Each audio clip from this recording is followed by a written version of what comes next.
Hi, I'm Heather Dawn. I am a certified life coach and an engineering manager with a lot of experience in project management. We're taking a look at a life coaching and project management kind of view on our goal planning. And today we're going to be taking a look at how to find some actions to achieving your goals. In our first video, we just got a brain dump of all of our possible goals. And in our second video, we prioritized those based on some data to identify which goals should we go after first, or maybe you picked a few goals, but today we're going to take that goal and break it down.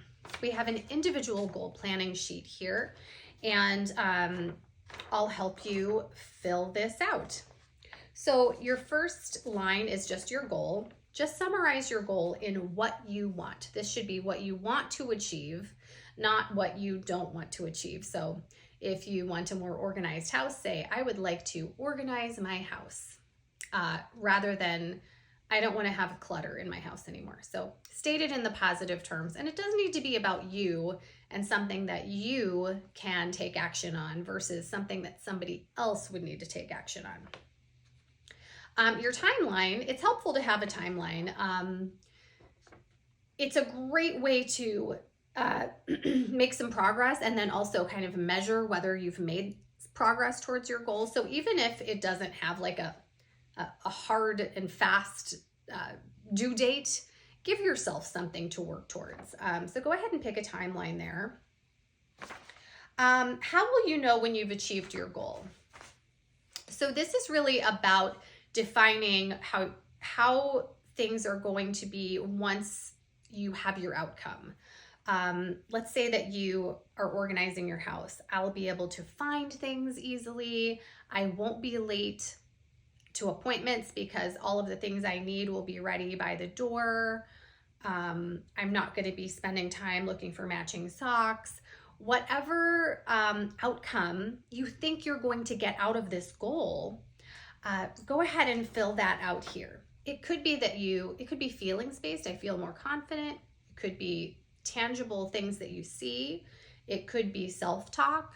So depending on what kind of goal you have that you're working on, you might have some different things that you're going to see as an outcome for the how you know you've achieved your goal section. What resources do you have or need to have to achieve this goal? So for this area, this could be personal traits that you have. This could be actual physical resources that you need or that you have. But basically, you're just going to write out, here are all the resources I have, maybe skills that I have that are going to help me achieve this goal. And then alternately, what are the things that you still need? Maybe your goal is to write a book, but you're actually not quite sure how to get started. Maybe you want to take a class or something like that. So maybe you have a skill of, I kind of want to be a better writer. I have lots of ideas and thoughts and things that I want to get out, but I want to improve my writing. I'm not sure how to get started. So that's a skill you may need. Whereas the ideas and the content and the things are resources that you already have. Next, in the next section, what actions, this can be daily, weekly, monthly, do you need to take in order to achieve this goal? So what are the things that you need to do or possibly could do that would help you achieve this goal? For my goal of drinking 2 bottles of water today, 2 bottles of water a day, I could have just gone with easy. My action is drink 2 bottles of water a day. That's it. But there's a whole lot more that you could possibly do to make it more likely that that will happen, because you're really just restating the goal. I could add it to my schedule. I could set reminders. I could write Post-it notes. I could get some bottles of water and put them in my car, some plastic bottles, and put those in there so that if I forgot my regular refillable bottle, I still have water at whatever event I'm going to and can drink.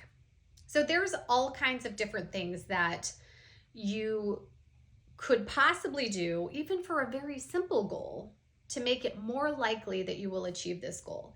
And for me, a key to achieving my goal is to have it on my schedule. So my first line would be put drinking water onto your schedule every day.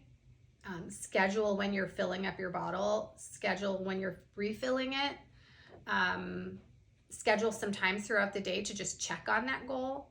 So that for me is a key. And later we're going to do some scheduling. So that probably will be a key factor, key action that you can take to achieving your goal as well. Lastly, can any of these actions be outsourced or delegated? Now, I know I said at first that your goal needs to be something that you can achieve. I would like better landscaping in my backyard. That is one of my goals. I want to go out there and I just want to feel peaceful. One of the actions I have is to put in some plants. Now, the goal is my responsibility. The goal of getting the yard landscaped is something that I can do. I can achieve that goal. But I don't have to plant the plants. I could hire a landscaper to do that. I can hire a landscaper to put mulch out.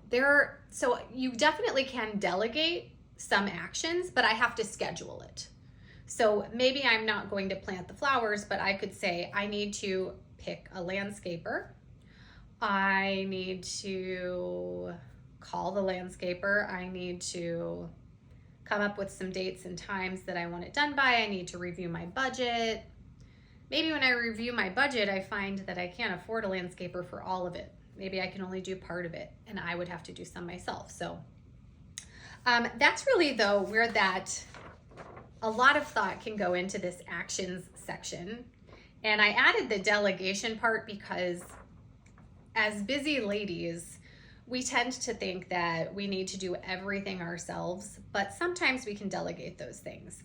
If, for example, you have a goal of organizing, sometimes we forget that other members of our family can be given tasks to do in this actions list. And maybe an action is just delegate some of these tasks out. Make a chore chart for the kids.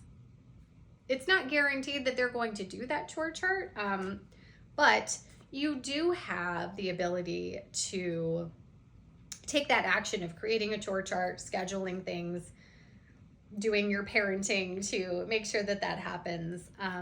So I hope that this helps you get started on planning out one goal. Once we have these actions, really we're going to move to the next step, which is scheduling. And once you've got through this sheet, you really are done with that planning phase and that brainstorming phase, and you're moving on to putting those actions into place. As soon as you've picked up a schedule, you're actually taking your first action. So I hope that helps you, and I'm really excited to hear about folks that have started to make progress on their goals by using some of these skills.